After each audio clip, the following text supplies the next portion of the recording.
The forest was silent today. The birdsong that usually filled the air was gone. The breeze moved cautiously, as if it was afraid to disturb the stillness. The ground was littered with fallen leaves, but these weren't leaves shed by the season. They were leaves dropped in grief. Because today was the funeral of the trees. In a small village at the edge of the forest lived a boy named Aaron. He was energetic and curious, and he loved everything about the forest. It had been his playground since he was a child, but things in the village had changed. Winter was coming, and people needed more and more firewood. They started cutting down trees without a second thought, felling them one after another.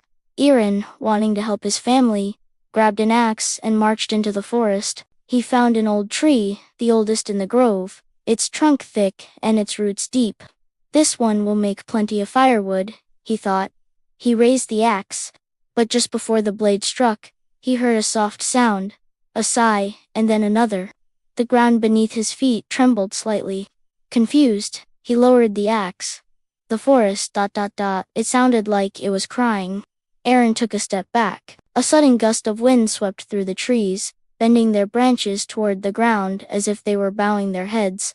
A deep, resonant voice filled the air, not from a person, but from the forest itself.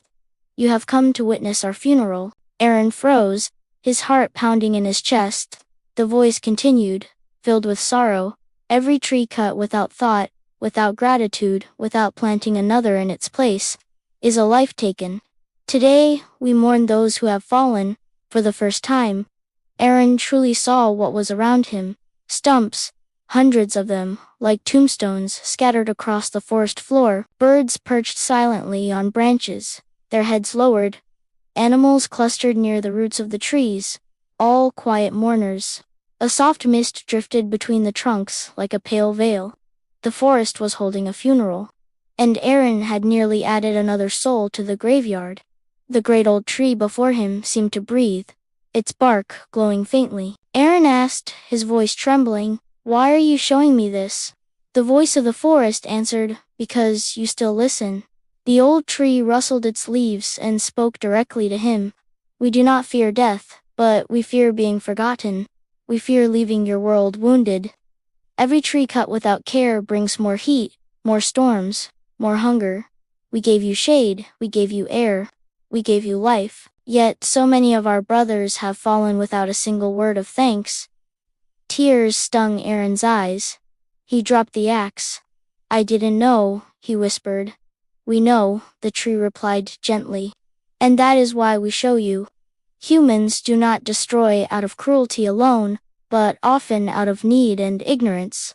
But if even one of you decides to change, a forest can grow again." Aaron looked at the birds, the trembling leaves, and the silent stumps that once held life. Shame washed over him, but so did a new sense of determination. "What can I do?" he asked. The tree's voice was warm.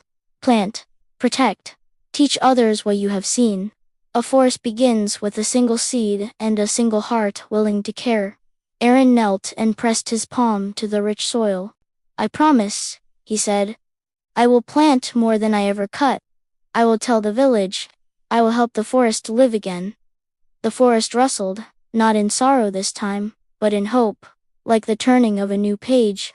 Aaron went back to the village and told everyone what he had witnessed. At first, they laughed at him, but then the summers grew harsher. Their wells began to shrink. Fierce windstorms became more frequent.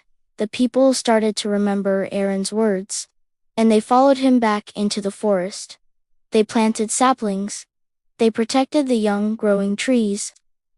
They stopped all the unnecessary cutting. Children watered the new shoots as if they were caring for newborns. Slowly, very slowly, the forest began to heal. The morning stopped. The birds began to sing again.